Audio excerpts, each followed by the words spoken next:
जानकी जी के गहने नहीं मिल रहे थे। पूरे घर में हड़कंप मच गया। कम से कम 7 लाख के गहने अचानक चोरी कैसे हो सकते हैं? जानकी जी, ध्यान से देखो, तुमने ही कहीं रख दिए होंगे। उनके पति सुरेश जी ने समझाया। मैं अभी इतनी भी बूढ़ी नहीं हुई हूँ कि गहने कहाँ रखे ये याद न आए। जल्दी जल्दी मैं अपनी इसी अलमारी के ऊपर गहने रखकर विद्या को विदा करने नीचे चली गई थी। मुश्किल से 10 मिनट लगे होंगे और इतनी ही देर में गहने गायब हो गए, जैसे कोई नज़र लगा के बैठा हुआ हो। भड़कते हुए जानकी जी ने कहा, मम्मी जी, कोई और पराया तो अब इस घर में बचा नहीं सिवाय मेरे भाई बहन के। सीधा कहिए ना कि आप उन पर जेवर चोरी करने का आरोप लगा रही हैं। कमरे के अंदर से आती मनीषा ने सीधी बात की। बहू, मैं किसी पर इल्ज़ाम नहीं लगा रही, मगर सच क्या है ये सामने आ ही गया। मैंने नहीं कहा कि तेरे भाई बहन ने गहने चुराए हैं, पर तू अपने मुंह से कह रही है। यदि ऐसा है तो फिर ठीक है, एक बार इनका सामान भी चेक कर लिया जाए तो गलत क्या है। मम्मी, ये कैसी बातें कर रही हो आप? मनीषा के भाई बहन ऐसा कर ही नहीं सकते। निखिल ने विरोध किया। ठीक है, फिर मैंने ही चुरा लिए होंगे अपने गहने, या फिर इन पर आरोप लगाने के लिए जानबूझकर छिपा दिए होंगे। जानकी जी ने गुस्से में कहा। मम्मी प्लीज़ इस तरह मत बोलो। चलो मैं आपके गहने ढूंढता हूँ, हो सकता है अलमारी के पीछे गिर गए हों, या हड़बड़ी में गलती से काम करते करते कोई चीज़ कहीं रखकर भूल भी जाता है। इसलिए चलें, पहले आपका कमरा देख लेता हूँ। नेहा उसके भाई बहन को बुरा ना लगे, ये सोचकर निखिल ने पहले अपनी माँ के कमरे में गहनों को अच्छी तरह खोजा। एक एक कोना देख लिया, पर जेवर कहीं नहीं मिले। फिर उसने पूरे घर में गहनों को तलाश किया। कहीं भी गहने न मिलने पर जानकी जी ने मनीषा के भाई बहन के बैग खोलने का आदेश दे दिया। थक कर निखिल ने उनका बैग खोला और पूरी तरह से तलाशी ली, मगर गहने वहाँ भी नहीं मिले। जानकी जी ने फिर भी आरोप वापस नहीं लिया, उल्टा तीखी बात ये कह दी कि उन्होंने जेवर कहीं छिपा दिए होंगे। इधर मनीषा के साथ साथ उसके भाई बहन रमन और शोभा को भी इस तरह तलाशी ले जाने की घटना से बहुत दुख हुआ। दोनों नाराज होते हुए उसी दिन की ट्रेन लेकर अपने शहर को निकल गए। जाते समय रमन ने साफ शब्दों में अपनी दीदी से कहा था, दीदी, हम जानते हैं इस सब के पीछे जीजू या आपका कोई हाथ नहीं। हम चाहते हैं आप अपने ससुराल में खुशहाल जीवन जिएं, पर हम दोनों भाई बहन अब इस घर में कभी भी कदम नहीं रखेंगे। भाई की बात सुनकर मनीषा की आंखों में आंसू बह निकले थे। निखिल ने उसे गले से लगा लिया था। मनीषा का गुस्सा 7वें आसमान पर था। निखिल भी खुद को दोषी मानकर बुझा बुझा सा मनीषा के आगे पीछे घूम रहा था। जानकी जी अभी भी चिड़ी हुई अपने कमरे में बैठी थी। मनीषा की शादी सहजता से नहीं हुई थी। उसे निखिल को जीवनसाथी बनाने के लिए काफ़ी पापड़ बेलने पड़े थे।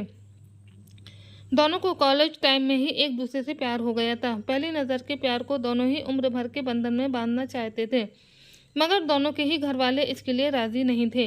काफ़ी मनोवल और इमोशनल ड्रामे के बाद किसी तरह मनीषा के घर वालों ने तो अपनी सहमति दे दी, मगर निखिल के घर वालों की सहमति अभी भी बाकी थी। निखिल की मां जानकी देवी किसी भी हाल में दूसरी जाति की बहू को अपने घर में लाने को तैयार नहीं थी। उनका कहना था कि कल को निखिल के छोटे भाई बहन भी फिर इसी तरह कदम उठाएंगे, इसलिए वह निखिल को लव मैरिज की इजाज़त नहीं दे सकती।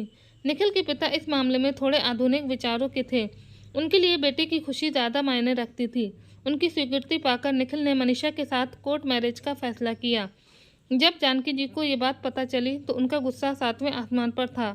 उन्हें इस बात पर गुस्सा आ रहा था कि पति ने उनकी इच्छा के विपरीत बेटे को लव मैरिज के लिए हाँ क्यों बोल दिया।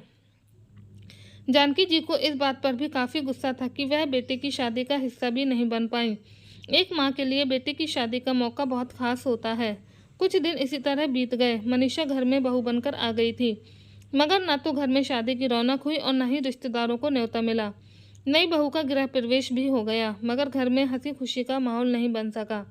मनीषा समझ नहीं पाती कि वह घर के हालातों को नॉर्मल कैसे बनाए।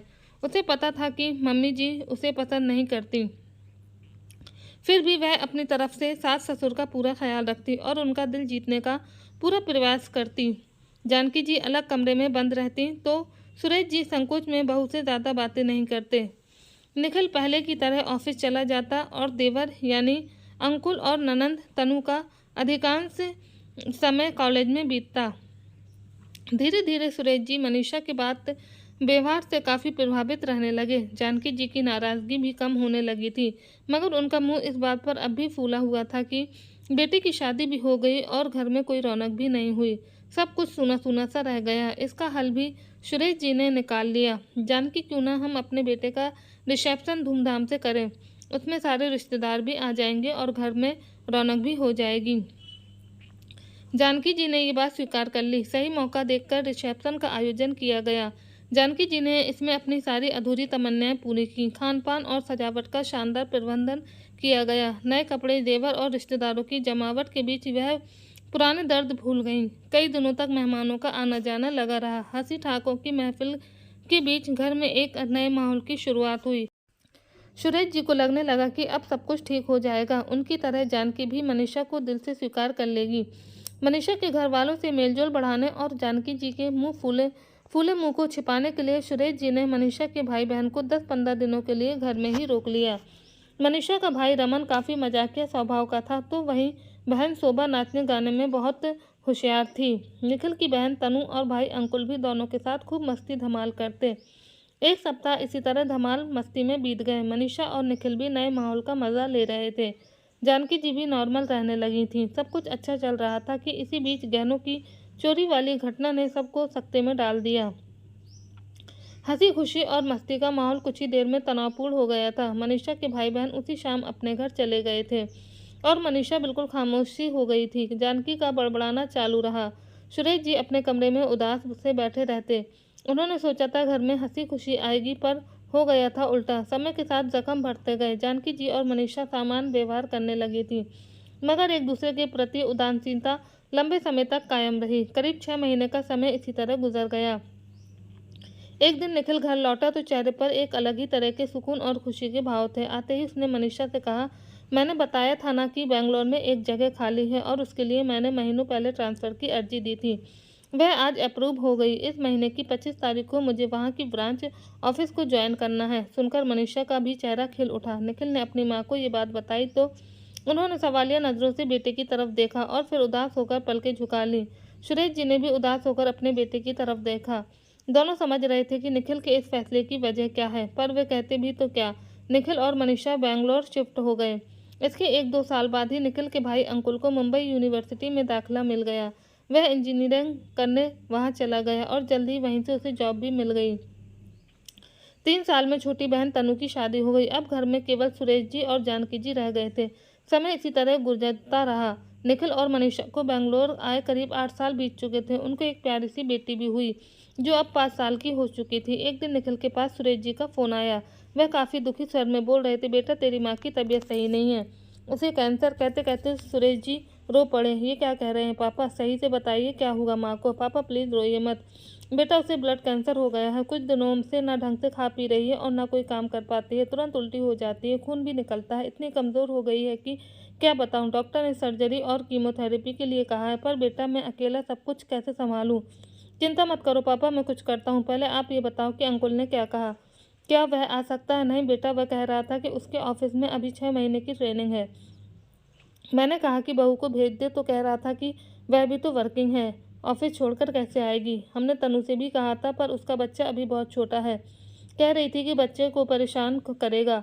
कोई बात नहीं पापा, आप चिंता ना करो, मैं मनीषा से बात करता हूँ। हो सका तो वह अपने स्कूल से 1 महीने की छुट्टी लेकर माँ के पास पहुँच जाएगी। बेटा देख ले, हमें अभी किसी की ज़रूरत तो बहुत है, पर बहू भी तो स्कूल शिक्षिका है, वर्किंग है, उसकी नौकरी पर असर न पड़े। वैसे भी बहू के साथ हमने जो सलूक किया था, उसके बाद हमारा कोई हक नहीं कि हम उसे बुलाएं। डोंट वरी पापा, मैं बात करके बताता हूँ। अगले दिन ही निखिल ने फ़ोन करके बताया, पापा मनीषा ने माँ की सेवा के लिए 1 महीने की छुट्टी ले ली है।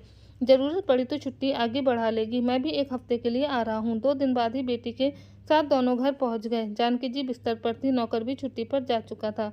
मनीषा ने सबसे पहले नहा धोकर पूरे घर की साफ सफाई की। फिर जानकी जी को अच्छी तरह नहलाकर कपड़े बदले, उनके बेड पर कवर, पिलो कवर आदि निकालकर धो दिए, नए चादर बिछाए, पर्दे आदि धोए। अगले दिन ही निखिल माँ जी को लेकर हॉस्पिटल पहुंचा।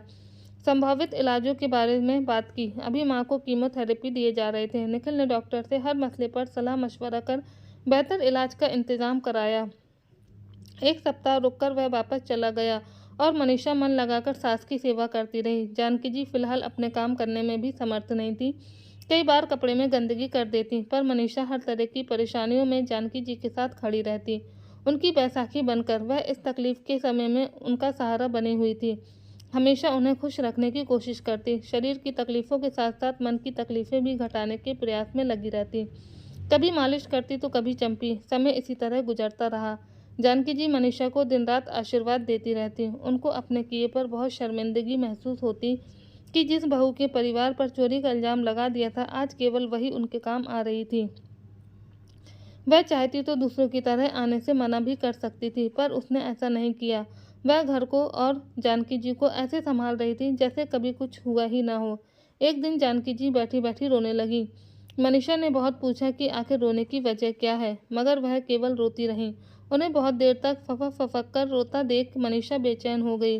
वह ससुर जी को बुलाकर लाई। सुरेश जी पत्नी को चुप कराने लगे। फिर मनीषा से बोले, असल में इनकी बहन इन्हें देखने आना चाहती थी, पर इन्होंने बहन से मिलने से इनकार कर दिया। अब मुझे समझ नहीं आ रहा कि जो बहन इनके दिल के इतने करीब रही है, उनसे ही ये मिलना क्यों नहीं चाहती। रो भी रही हैं और मिलना भी नहीं है। पापा, आप मम्मी जी से आराम से बात कर लो, मैं बाहर चली जाती हूँ, शायद वह आपसे रोने का कारण शेयर कर लें, कहकर मनीषा कमरे से बाहर निकल गई। सुरेश जी ने जब अकेले में पत्नी से वजह पूछी तो जानकी रोते हुए बोली, आज मुझे बहुत पश्चाताप हो रहा है। मैंने मनीषा और उसके निर्दोष भाई बहन के साथ जो किया वह माफ़ी लायक भी नहीं। यानी तुमने जानबूझकर? हाँ, मैंने जानबूझकर उन पर इल्ज़ाम लगाया था, पर यह सब मेरे दिमाग की उपज नहीं थी। सच मानो मैंने वह सब अपनी बहन के कहने पर किया था। उन्होंने ही मुझे सलाह दी थी कि यदि तुम मनीषा को घर से निकलवाना चाहती हो तो उसके घर वालों पर आरोप लगाओ, उन्हें बेइज्जत करो। कहते कहते वह फिर से रोने लगी। सुरेश जी आश्चर्य से उसका चेहरा देखते रह गए। हाँ, दीदी ने ही मुझे कहा था कि बहू को, निखिल को और अपने पति के मन से उतारने के लिए उसके घर वालों पर चोरी का इल्ज़ाम लगा दो। बहू खुद ही शर्मसार होकर घर छोड़ देगी, निखिल भी पत्नी से झगड़ा करेगा और मनीषा के घर वाले भी फिर दोबारा इधर का रुख नहीं करेंगे। तुम ऐसा कैसे कर सकती हो जानकी? दीदी के कहने पर तुमने दो निर्दोष बच्चों के ऊपर इल्ज़ाम लगा दिया। तुम्हारी योजना पूरी भी हो गई। दोनों बच्चे दोबारा कभी भी हमारे घर नहीं आए। तुम मनीषा को निखिल और मेरे मन से उतारना चाहती थी, पर क्यों? माना दीदी ने तुम्हें सलाह दी, पर खुद भी तो सोचना चाहिए था ना। सुरेश जी ने गुस्से में कहा। जानकी फुट फुट कर रोती हुई खुद को कोसने लगी तो उसकी खराब हालत देखते हुए सुरेश जी ने जल्दी बात खत्म की और उसे सीने से लगाकर कहा, जो हो गया उसे भूल जाओ, अब तुम्हारे आगे जो है उसे देखो। तुम्हारी बहू तुम्हारी दिन रात सेवा कर रही है, बस उसे जी भरकर आशीर्वाद दे लो। तुमने जो गलत किया उसका पछतावा खत्म हो जाएगा। पछतावा तो तब खत्म होगा जब दोनों बच्चे फिर से इस घर में आए। प्लीज़ आप मनीषा को समझाओ ना, वह अपने भाई बहन को फिर से हमारे घर में बुलाए। मैं एक बार उनसे माफ़ी मांग लूँ। पहले तो तुम्हें मनीषा से माफ़ी मांगनी चाहिए। जानकी, मैं उसे बुलाकर लाता हूँ।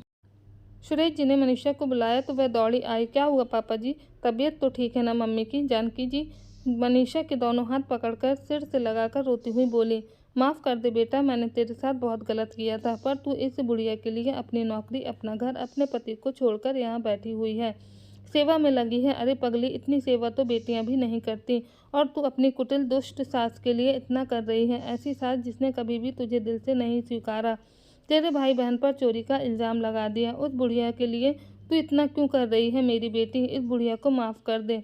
मम्मी जी, आप ये क्या कह रही हैं? आप मेरी माँ जैसी हैं ना। आपकी तकलीफ़ में आपके काम आ सकूं, ये तो मेरे लिए खुशी की बात है। पर आप इस तरह रो नहीं मम्मी जी, प्लीज़, आपकी तबीयत ख़राब हो जाएगी।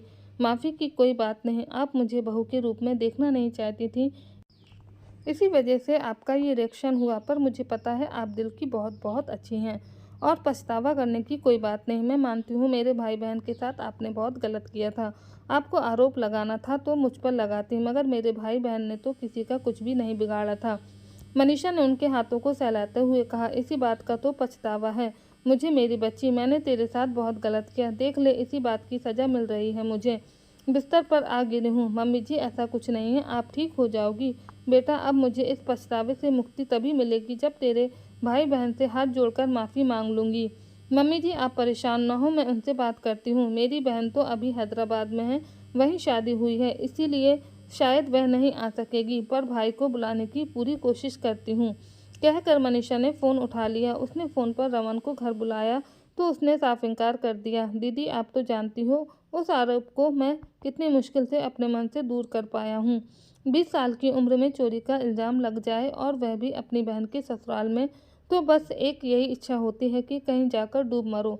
नहीं रमन, ऐसा नहीं सोचते, माफ़ कर दे उन्हें, उनकी तबीयत सही नहीं। मनीषा ने भाई को समझाने की कोशिश की। तब तक जानकी जी ने उसके हाथ से फ़ोन ले लिया और रमन के आगे खुद ही गिड़गिड़ाने लगी। बेटा प्लीज़ मान जा, इस बुढ़िया को माफ़ कर दे। मैं इस दुनिया से ही जाने वाली हूँ बेटा, बस अंतिम इच्छा पूरी कर दे। मुझे माफ़ कर दे। एक बार मेरे पास आ, मैं तेरे पैर छूकर माफ़ी मांगना चाहती हूँ। कहते कहते जानकी फूट फूट कर रो कर पड़ी। रमन का दिल पसीज गया। अरे नहीं आंटी जी, आप जैसा कहोगी वैसा ही करूँगा। प्लीज़ डोंट वरी, मैं आ रहा हूँ। रमन की बात सुनकर रोते रोते भी जानकी जी के चेहरे पर सुकून के भाव खिल उठे। उन्होंने आंसू पोंछे और मनीषा से बोली, बहू रमन आ रहा है, अंदर वाला कमरा साफ कर दे, वहीं ठहराऊंगी उसे और अपने हाथ से खाना बनाकर खिलाऊंगी। उसने मेरी बात मान ली। आज जानकी जी के मन का एक भारी बोझ उतर गया था। मनीषा ने मुस्कुराते हुए उनको उनके बिस्तर पर जाकर लिटा दिया। तो दोस्तों, आज की कहानी आपको पसंद आई हो, वीडियो अच्छी लगी हो तो लाइक कीजिएगा, शेयर कीजिएगा, चैनल पर नए हैं तो चैनल को सब्सक्राइब कीजिएगा।